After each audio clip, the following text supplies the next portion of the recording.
بسم الله الرحمن الرحيم والصلاة والسلام على مولانا رسول الله وآله وصحبه. Je vais dans cette série de vidéos que je vais exposer traiter de manière succincte les corrigés des examens du contrôle d'électricité 1 SMPC printemps 2021 S2. Nous savons que le contrôle, dans le contrôle, le premier contrôle de cet examen, il a été passé en deux variantes, une variante le matin, une variante le soir, nommée variante A et variante B. Donc les exercices de la variante A sont approximativement semblables aux exercices de la variante B. Donc je vais exposer la variante A.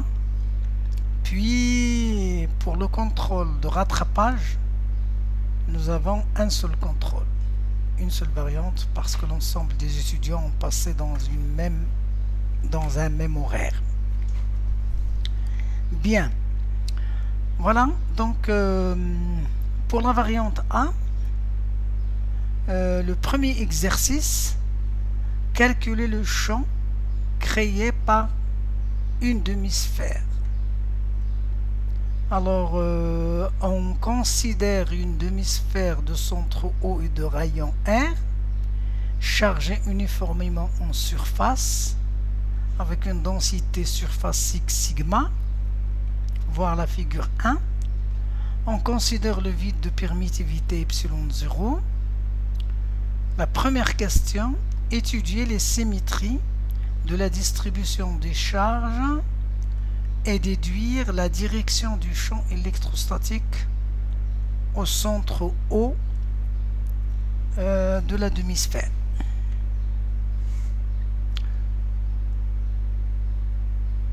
Bien.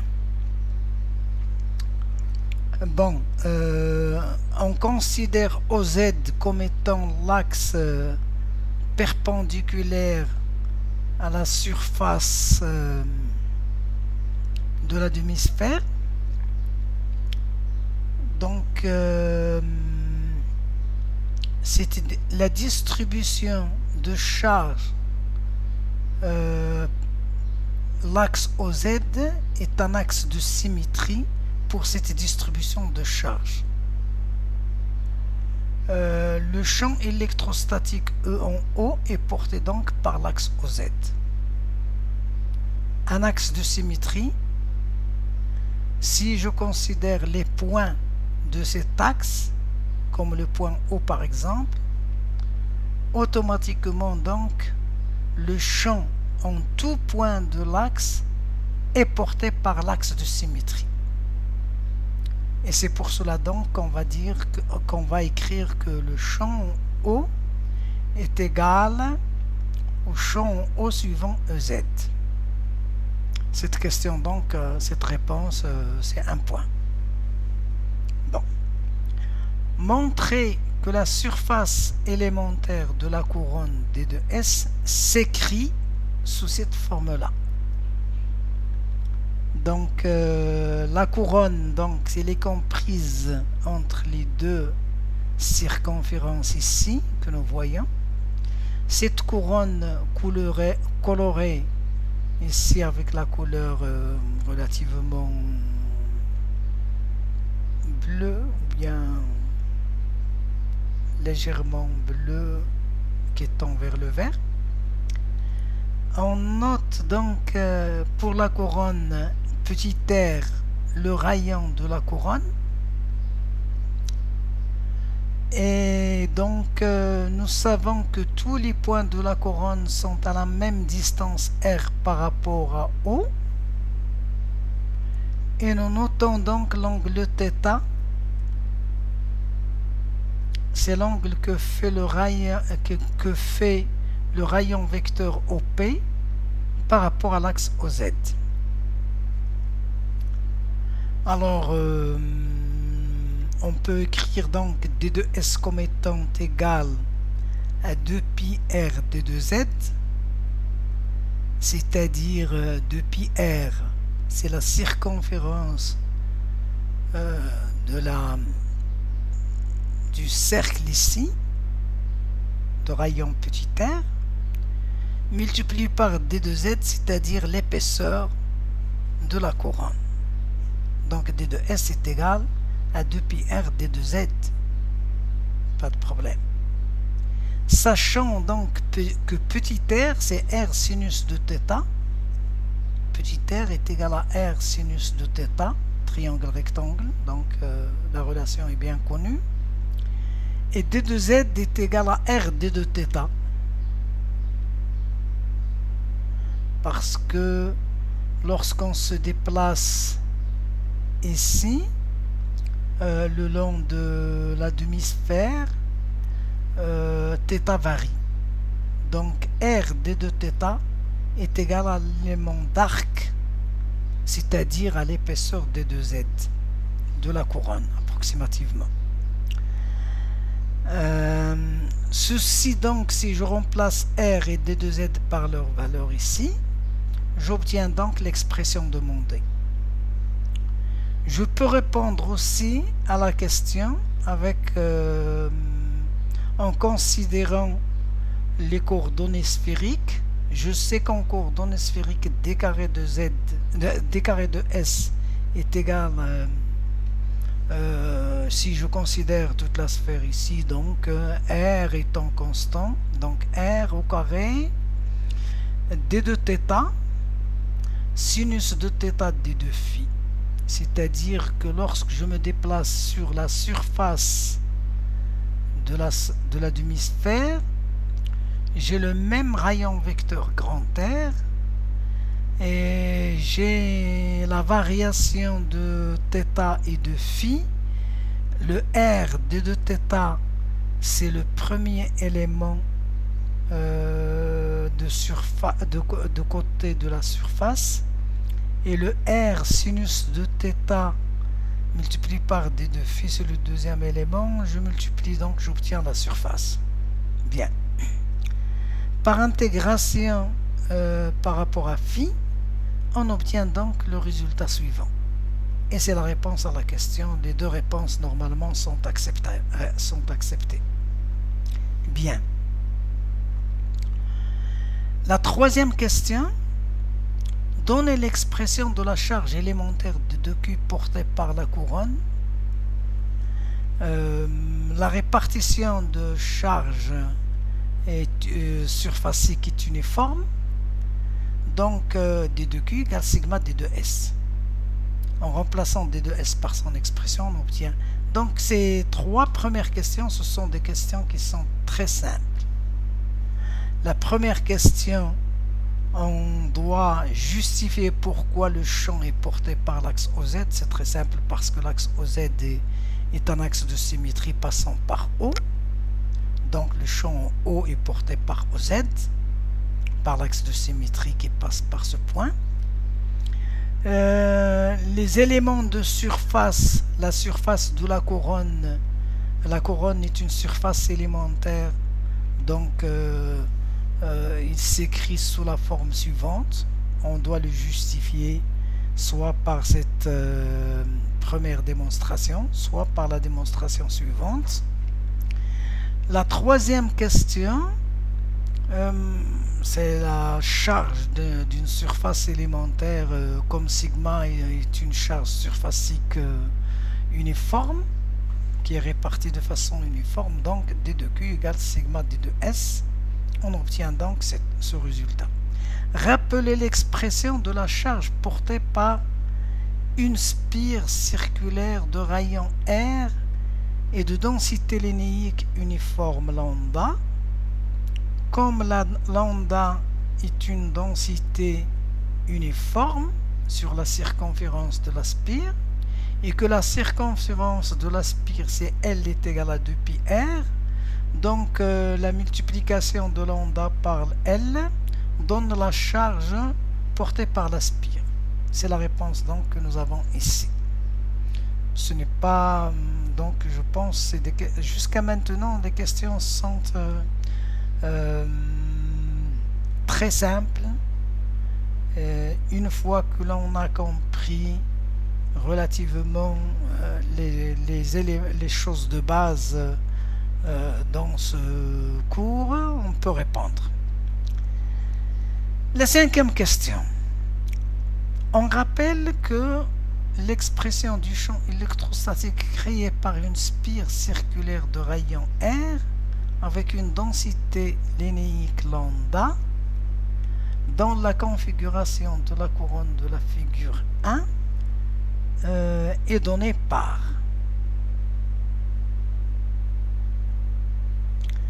Donc ici c'est le champ créé par une spire au centre O.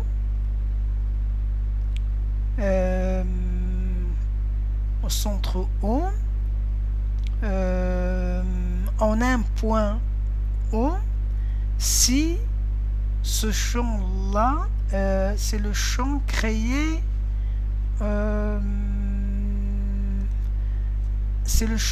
au point O par une spire qui est de rayon petit r et à la distance r cosinus de θ du centre de la spire. Donc ici, c'est ce qui est expliqué ici. Donc l'expression du champ électrostatique créé par la spire circulaire de rayon R avec une densité de charge lambda, qui est linéique lambda, dans la même configuration de la couronne de la figure 1. C'est-à-dire que je suis à la position moins R cosinus de θ par rapport à O. Le champ donc est donné par l'expression suivante. Donc ceci s'est rappelé, donc on va l'utiliser par la suite. D'après les questions 3, 4, c'est-à-dire la 3e question et la 4e question, par quoi on peut remplacer lambda ici dans le cas de la couronne pour passer par analogie au champ créé par la couronne. Donc ici normalement ce qui est entre parenthèses, je l'ai ajouté pour éclaircir l'objet de la question. Alors la question, elle est limitée normalement à d'après la question 3 et 4, par quoi on peut remplacer lambda dans le cas de la couronne pour calculer le champ en haut créé par cette couronne. Donc le champ en haut créé par la spire doit avoir la même expression en remplaçant lambda par quelque chose qui lui est semblable pour la couronne. Donc les calculs ici, petit r et epsilon 0, sinus carré de θ, cosinus de θ et ez, ce sont des éléments communs pour les deux champs créés par la spire ou par la couronne. Ce qui va être modifié, c'est lambda, c'est-à-dire la densité de charge lambda doit être remplacé par quelque chose qui dépend de sigma. Alors, en faisant l'égalité des charges entre la couronne et la spire, c'est-à-dire Q spire est égal à D2Q couronne, ici D2Q couronne, c'est-à-dire la charge portée par la couronne, donc c'est un élément c'est une charge élémentaire D2Q. Pour la spire, c'est la charge Q de la spire. L'égalité entre les deux charges permet donc de répondre à la question.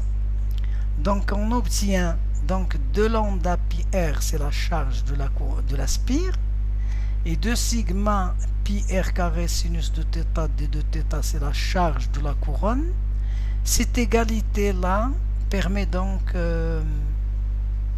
si je le r sinus de θ peut être remplacé par petit r pour le simplifier, et obtenir donc lambda égale sigma r d de θ. C'est la réponse à la question. Ici donc, c'est une question de réflexion.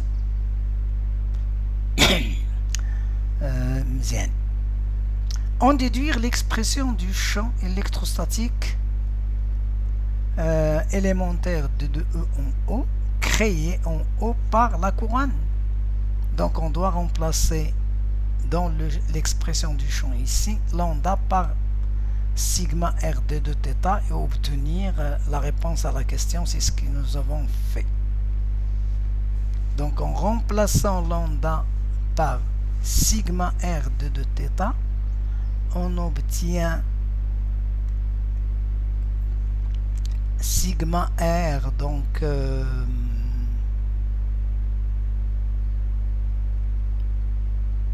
oui, alors lambda par sigma r d de θ, je remplace par sigma r d de θ.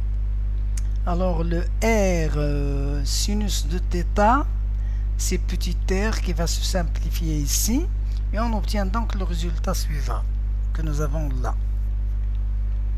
Donc je remplace lambda par sigma r d de θ. Oui, je le vois ici maintenant. Le r, grand R, sinus de θ, c'est petit r qui va se simplifier avec celui-ci, et on obtient donc ce résultat. C'est le champ élémentaire créé par la couronne. Établir l'expression du champ total en haut, créé par la demi-sphère. Alors le E en haut, c'est-à-dire le champ électrostatique créé en haut par la demi-sphère, est égal à l'intégrale des d de haut, c'est-à-dire que nous avons donc ici d de θ qui varie donc de 0 jusqu'à 2π. Cette intégrale donne le résultat suivant. Bien. Voilà donc pour cet exercice. Il s'agit d'un exposé de la méthodologie pour calculer le champ créé par une demi-sphère au point O. On a commencé par des petites questions élémentaires jusqu'à ce que nous sommes arrivés au champ demandé. Et en passant par cette question-là, en passant par cette question 5, qui est relativement de réflexion, parce que si on n'a pas répondu à cette question, donc la suite serait difficile à obtenir. Je vous remercie. Wassalamu alaikum wa rahmatullah.